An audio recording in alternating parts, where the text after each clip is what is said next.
Hi, I'm Craig the geologist, and I'm back out here at Rockport again. Now, if you're not familiar with Rockport, well, that means you need to be watching more of my videos because I did a two-part series on this amazing site in northern Michigan. A place with sinkholes, an inactive quarry, you wouldn't be allowed in if it were active, but a massive quarry full of Devonian age fossils. Last time I gave a very thorough tour of the location, but I didn't have time to really sit down and explain all the fossils and explain the paleo environment where all of this formed. And I really thought that was something I needed to have done. So I'm out here again to finish the job. Come join me.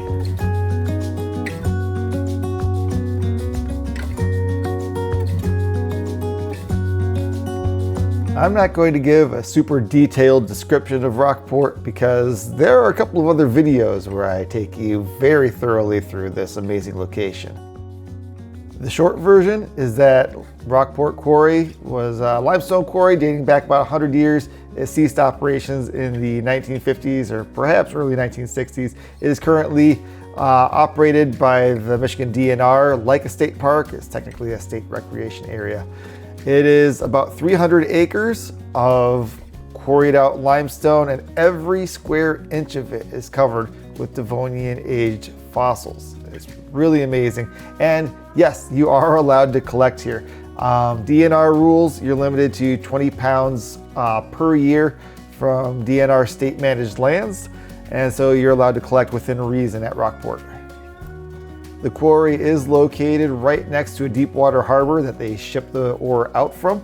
And there is a large tailings pile right there next to the harbor as well. But that tailings pile is pretty awful to search. You won't find very much of interest in it. The quarry itself right out here, this is where you want to be. And without further ado, let's walk on in.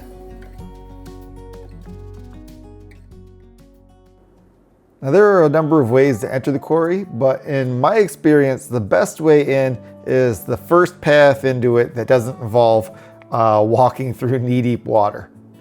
But along the path in, there's something amazing in the ground that you may not notice if you're not looking carefully. One of my favorite things to do when I bring groups here is ask who hasn't found fossils before, who's never found a crinoid stem. And invariably you get one or two people raising their hands. And at that point I say, okay, now everybody look down at your feet, because the sand and mud that you're walking through is absolutely loaded with crinoid stems. Crinoids are ancient organisms that are actually still alive and with us today, although they're not nearly as common today as they were back during the Devonian. Now, crinoids are kind of plant animals. They're very confusing to most of us who aren't biologists because very often they look like underwater plants. They are stalked organisms that are anchored to the seafloor and have wavy fronds that capture particles, but they are animals, even though they look like a plant to our eyes. Now, I'm not aware of a lot of diversity in crinoid feeding behavior. I believe that they are all filter feeders and always have been as far as we can find in the fossil record. They use those feathery fronds to wave through the air and collect particles and consume those particles. For modern species, the ones that are anchored to the seafloor with stalks are sometimes called sea lilies, even though they're not a plant. And the ones that are untethered to the seafloor that can swim freely are called feather stars. And they're pretty freaky looking, alien looking animals. In fact, they were often used as inspiration in sci-fi movies. Some of them might look similar to stuff you see in Avatar because the director took a lot of inspiration from crinoids. In fact, I would encourage you to look up videos of feather stars because they're pretty amazing to watch. It's really otherworldly. Now I'm going to pause the video right here and I want you to take a moment and try to count just how many stem segments you find right here in this image. They're absolutely everywhere. The ground is made up of this stuff here. And this stretch of sandy, muddy crinoid soil extends for about 50 or 80 yards in either direction from where I'm at now. It doesn't run throughout the entire quarry. You don't find crinoids everywhere like this, but it's right here and it's an almost infinite number. Today they live in both shallow and very deep waters, but In the Devonian, they were absolutely everywhere. I mean, it was just like a forest of sea lilies, basically, everywhere you went, especially in these tropical seas. You know, they basically filled the ecological niche that the kelp beds fill today and the seagrass fields fill today. These were just everywhere. They created a lush underwater environment. Now, odds are you're probably only going to find stem segments out there. You're not going to find anything from the body of a crinoid. And that's because most of the body of a crinoid was relatively soft and it was probably eaten or just decayed after death. The stalk was hard. And so those calcified segments got buried, and that's what you find preserved in abundance. Crinoids are in the family Echinodermata. That is, they are echinoderms. They are most closely related to sea stars, aka starfish. Of course, they aren't real fish, so we call them sea stars. Sea urchins, and animals like that. Those kind of animals have an unusual symmetry. Instead of having bilateral symmetry like most organisms do, they have a five-sided symmetry. So in the center of some of these crinoid stem segments, you will actually find five-pointed stars, just like a sea star, sort of, in that same similar shape. And that's that five-sided symmetry that you get. Very unique in the animal world. As far as I'm aware, only members of the echinoderm family have that five-sided symmetry. These crinoid stem segments are often called, especially by the older generations, Indian beads. Now, that's not just a racist term for it, at least other than the term Indian, but they were actually used as beads in jewelry making by the Native Americans for hundreds, possibly thousands of years. I'm saying possibly, not because archaeologists don't know, but because I'm not an archaeologist and we're moving a little bit away from my expertise. Let's go back in time 390 million years ago and see this location through 390 million year old eyes. What we're walking across here is a limestone quarry, and the rocks were actually named after this location, the Rockport Quarry limestone. Now, in the lead up to these rocks being deposited, you had the Bell Shale being deposited, and shales form from river sediments, clays that were dropped by rivers in offshore river deltas. The global average water temperature at that time was about 86 degrees, so it was real balmy. There were no glaciers on the planet. And Michigan, and the whole Michigan basin, was in the tropics. We were very close to the equator. So temperatures would have been in the low to mid 90s in the water here. It's literally ideal bathtub temperatures. You get in the water and you would barely feel it, frankly. But as that Bell Shale is being deposited, the temperature is dropping fast. Ocean temperatures drop 9 degrees as we move into the Rockport Quarry limestone. And so, as the weather cools, the storms and monsoons that were just rocking the region, because when you have a Caribbean-style environment on the tropics and water temperatures that high, you get crazy powerful storms. So as the ocean temperatures drop a bit closer to what they are today, the weather cools and the storms get less intense. And that means less river runoff and less sediment being dumped into the water. So instead of being shaly and muddy, a little bit like the Gulf of Mexico around the Mississippi River Delta, now we're seeing more clear waters like you see around the Bahamas. At the same time, the shallow ocean bottom here is dropping a little bit. The shoreline is actually moving further away from us. And so the water is really clearing up.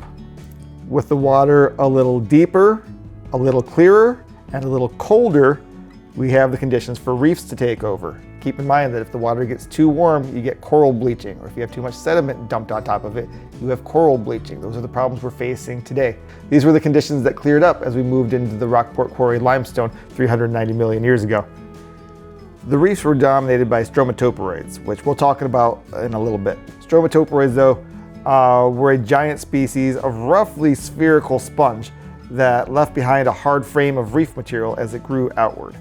Growing alongside it were hexagonaria corals, your Petoskey stones, your Phamocides corals, your Charlevoix stones, as well as horn corals and other varieties. At the same time, you were still getting occasional massive storms, and so you still get muddy layers deposited out here as well that kind of have a lot of broken fragments in them because these were powerful hurricanes, and a powerful hurricane can rip those coral reefs up thanks to the massive waves that pass through.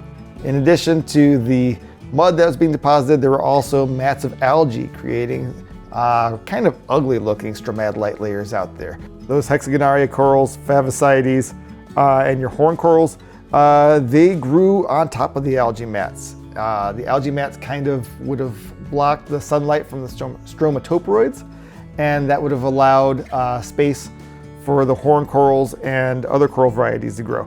And there are some publications that refer to these patches as submarine meadows. They would have been really idyllic with crinoids and branching bryozoans. It would have been a tropical underwater paradise filled with diverse animal species.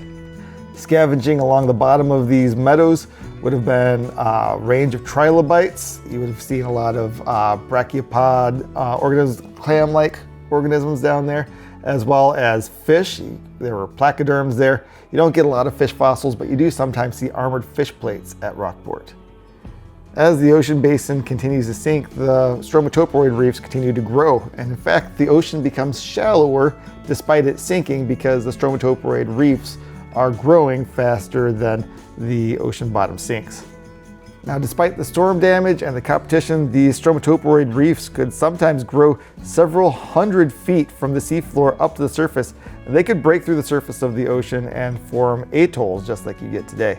So as the ocean gets shallower, those beautiful meadows kind of start to disappear and change, and instead of getting a lot of corals there, you get a lot of bryozoans and crinoids. We'll talk about those more in a little bit. But you see a lot of shell fossils also from organisms like brachiopods that were burrowing into the sand.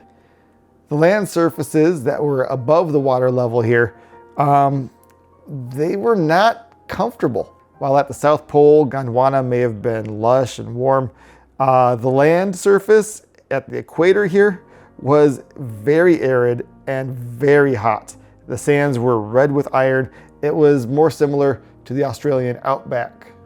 And just like the Bahamas that I've compared this location to, it wasn't just a shallow sea and then a shoreline either nearby or distantly.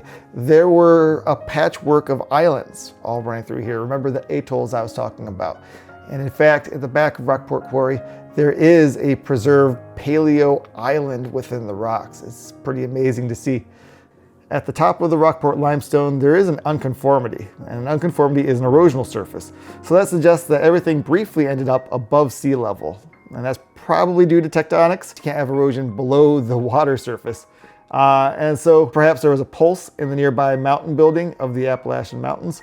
And so it went above sea level. And so the ocean would have drained from here, and instead of being tropical below the water, it would have been tropical just above the water. Believe it or not, that is actually the extremely short version of what life was like here. There's a lot of information I edited out because when I was originally narrating this, it went on for like 20 minutes. So let's get into it. All right, well, I'm about to scramble up a small slope, so I set my bag down. I just thought I'd show you the rocks where I set it down. Now, scattered among these rocks are a lot of these stringy, stick-like things. Now, these I assumed while I was out there were probably bryozoa. But for this video, I want to get a little bit more in-depth than that. Bryozoa is a very broad category. I'm going to try to get narrowed down to the nearest species or family or subclass. So I dug a little deeper. Job one was figure out, well, are these actually bryozoa? They don't have that branching structure that I look for in bryozoans or the fan-shaped structure. So I had to rule out some things like, could these be burrow casts? You know, there were burrowing animals and insects in the seafloor that left holes behind that filled in. Now I was able to rule those out because when you zoom in on some of these pieces, you can see that they're covered by tiny, tiny holes. Those tiny holes are called zooecia.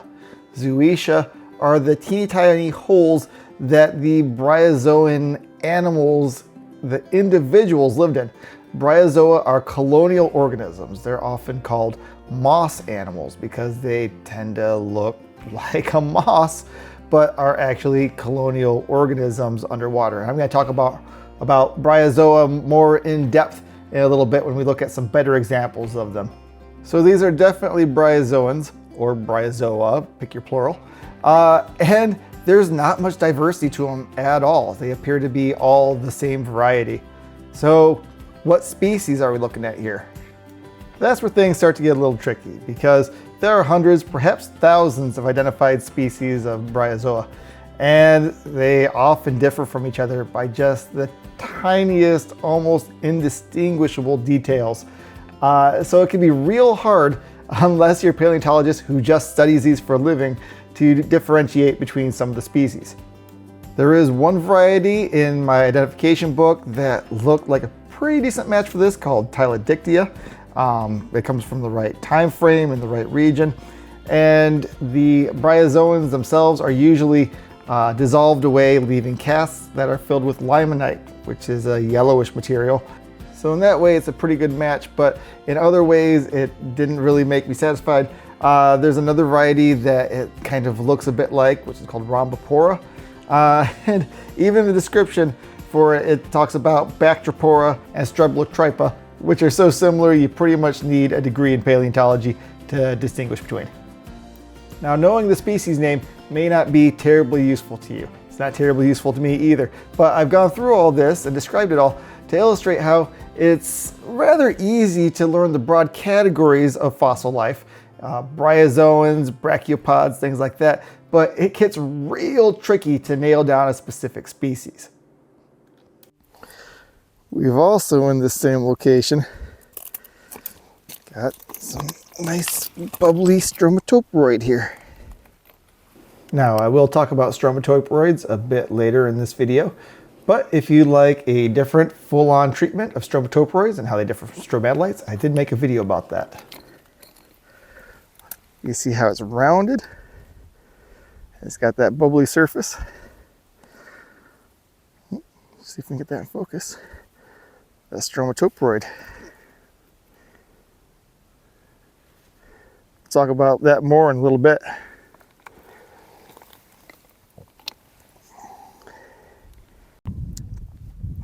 Well, I'm starting out today at the back wall of the quarry. Now, the fossils aren't necessarily better back here, but it does allow us to see the rocks in formation.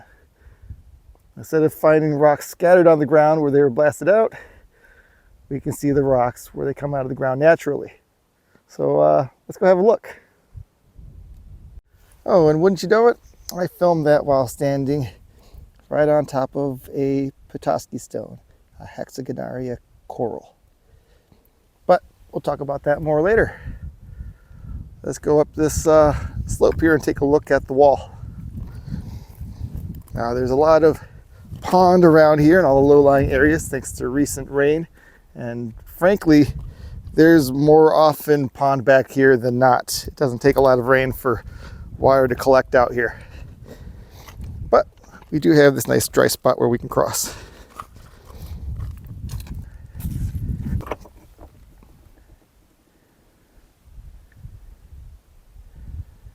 Well, I'm going to stop climbing already for several reasons. Number one, I'm not as young as I used to be.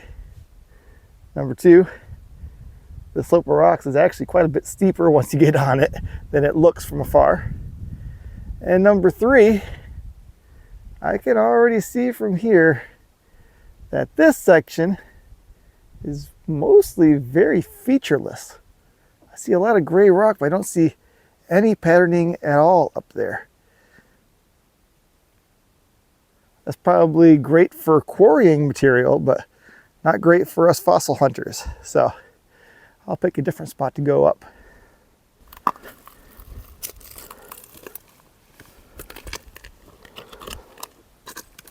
What do we got here? We have bryozoans. We do have bryozoan fossils. And now, unfortunately, I have to correct myself, because while looking up the specific species of bryozoan we have here, I realized this wasn't a bryozoan at all, but in fact Cladopora. Now, to the lay paleontologist, to the rockhound who isn't an actual degreed paleontologist, it can be a little bit tricky to distinguish between Cladopora and bryozoans because both can be branching. Cladopora is a branching coral. Bryozoans can create branching structures as well, and they're both covered with these tiny holes. But two things gave away that this was not a bryozoan. Number one, it's a bit too chunky to be a bryozoan. These are pretty wide and they're pretty thick compared to most bryozoans. And also those holes are too large. The zooecia on a bryozoan tend to be fractions of a millimeter, whereas the corallites on a coral like Cladopora are about a millimeter in diameter, which this is a match for. I'm going to try to find really great examples to sit down and chat with you about them.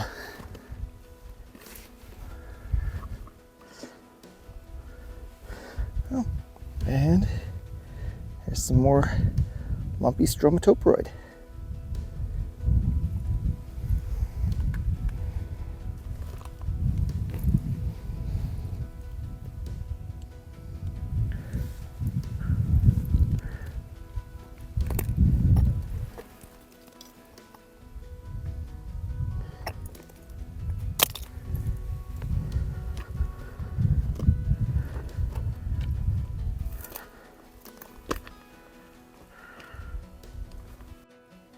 So what we might have been seeing back there where the rocks were really featureless was a slightly deeper section of ocean there. Maybe it was the edge of the reef. You know, these reefs are not continuous structures that go on forever. There are high points and low points. And at the lower points, there might be less fossils collecting there. You might get more silicious mud, which is ideal for a limestone.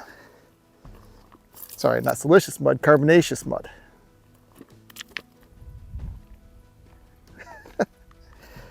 Not carbonaceous mud, calcareous mud. I will get the right word eventually.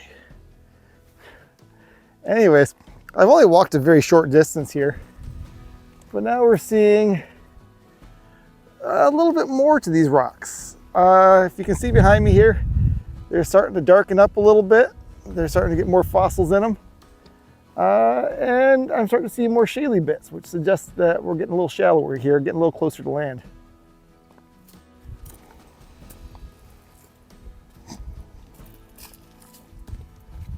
Now, I featured this section pretty heavily in my previous Rockport video, so I'm not going to overdo it today, but you can see the transition in the character of these rocks here. Now we've got a section of very shaly layers mixed with the limestone here. So if you look there, you'll see layers of shale, layer of limestone, layer of shale, layer of limestone alternating up.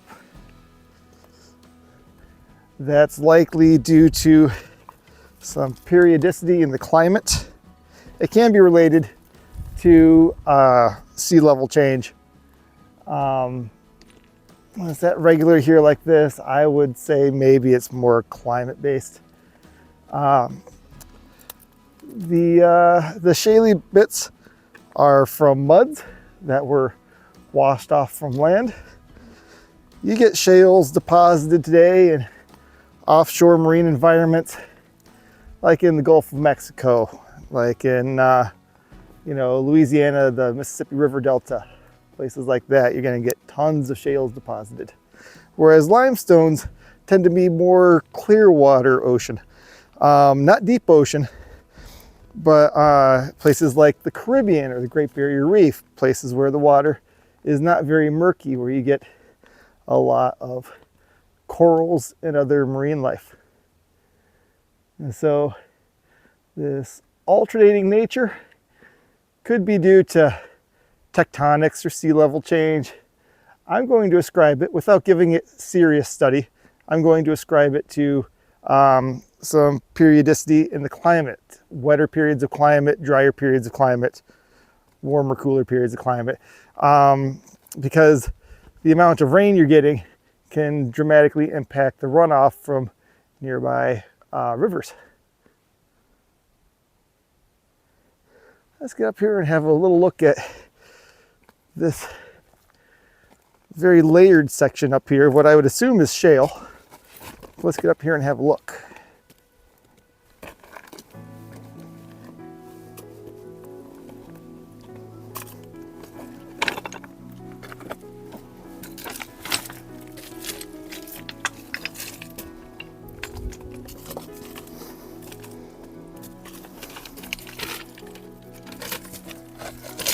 All right, well, do we have anything interesting to look at here?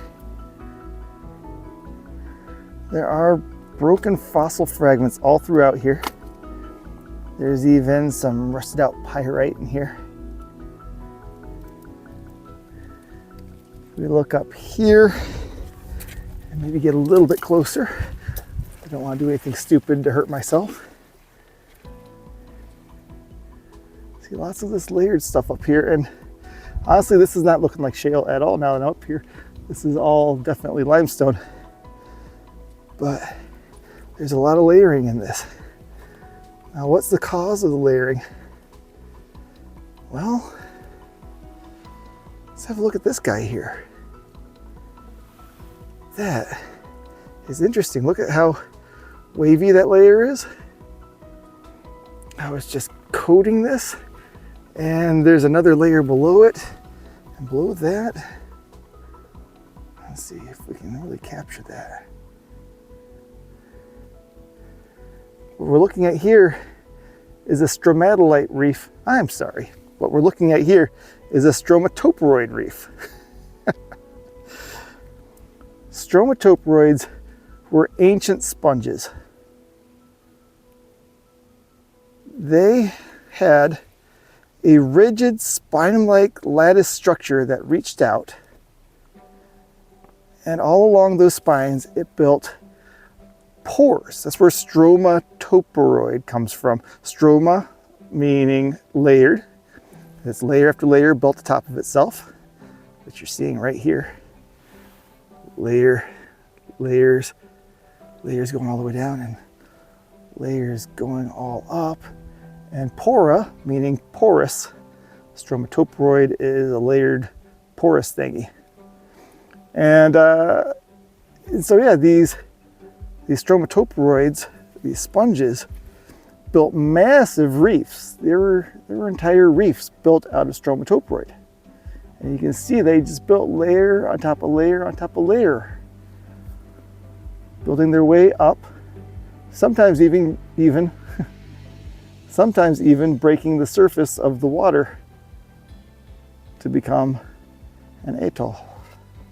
Stromatoporoids, despite being a species of sponge, or perhaps more accurately described as a variety of sponge because it's in a whole separate class, they no longer exist today. While sponges carried on to the modern era, stromatoporoids went extinct at the end of the Devonian. Besides their generally odd look and lumpy appearance and layering, what I find to be most interesting about these guys is the fact that they tend to start by growing on a separate fossil altogether. They would land much like a barnacle might grow from the side of a boat or something like that. These guys would land on the side of a fossil, well, of a different organism, and grow outward from it. And so at the core of these stromatoporoids, you will almost always find a separate, unrelated fossil that it was originally growing off of. This particular stromatoporoid doesn't have great preservation of its layers, but look at how well preserved that interior fossil is that it grew off of. I'm not sure what kind of fossil that is. I'm guessing it is a variety of gastropod. Now this is the most perfect stromatoporoid I have ever found. The outer shell is kind of cantaloupe shaped and sized, but have a look inside. You can see that spiny structure radiating out from the center. You can see the layers that it built consecutively, one after the other, using that lattice network of spines that were reaching outward. You can see the pores inside, and you can see that central interior fossil that it grew around. I haven't identified that. It could be a blastoid. It seems to be something more closely related to sea urchin. You can see that pointy geometry inside there. And I'm wondering if that's five-pointed symmetry we're seeing there, which is something you get associated with sea stars, sea urchins. It's the echinoderm family. All of these examples were found at Rockport on different trips, and they're just amazing. And of course, now these aren't the giant reef builders. These are small examples. I'm not bringing home anything the size of the bus, but some of these small examples have their details preserved in a way that is just spectacular. Oh, cool. I wonder if there's anything we can see if we really have a look in here.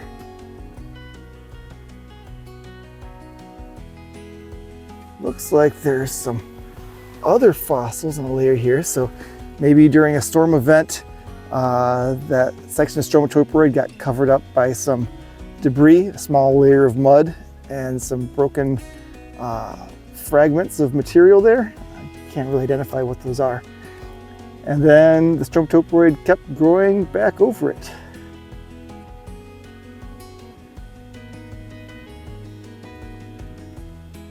Have a look at that.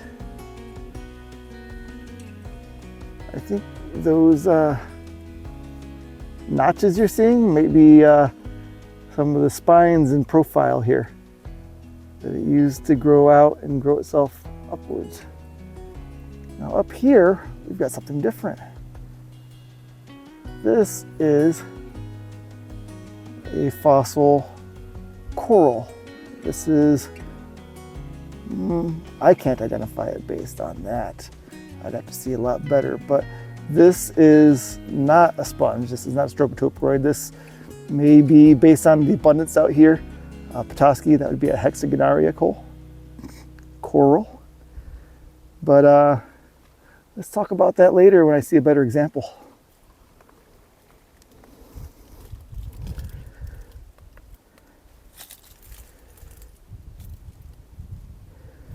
In this section of wall, which is only maybe 50 feet over from the stromatoporoid reef I was filming, we see these guys in here. It's hard to say whether that's cladipora or a horn coral. Not sure. A paleontologist could probably tell you that just by looking at the cross section like that. I cannot. I got to see more of it. But this does not have the nice layering down here, although up here it does.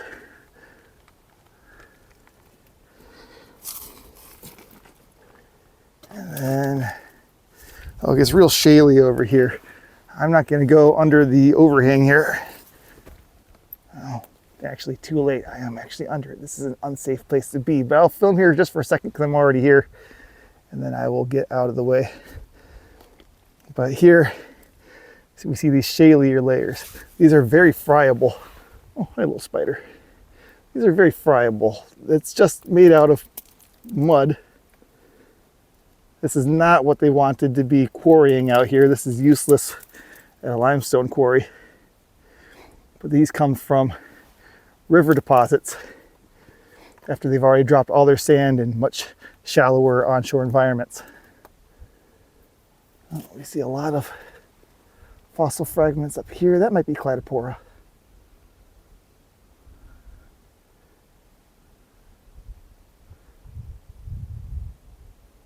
That's a nice big one right there. And actually, the more your eyes get used to staring at these, the more of these probably horn corals and cladipora you see all scattered throughout here. In fact, ooh, can I film this without falling down this slope and dying? Look at that. Isn't that gorgeous? That looks like a favosites to me.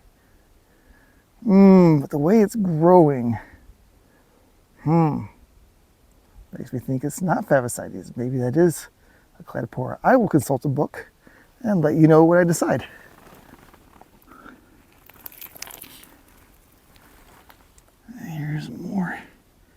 this beautiful material up here.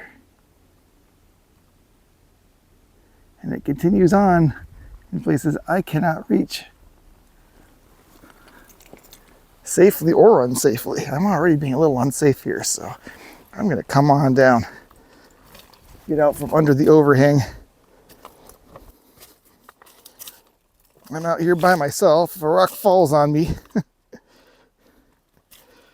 I am in trouble. Hey, if a rock falls on you in a quarry and no one's around to see it, did it make a sound? Yeah, I don't want to have to learn the answer to that koan. Ew.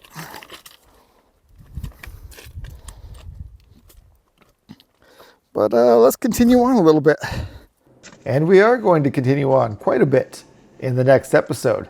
I'm breaking this up into several episodes because nobody wants the 6-hour extended edition Lord of the Rings version of this. So join me next time as we explore more fossils and more amazing stuff at Rockport Quarry.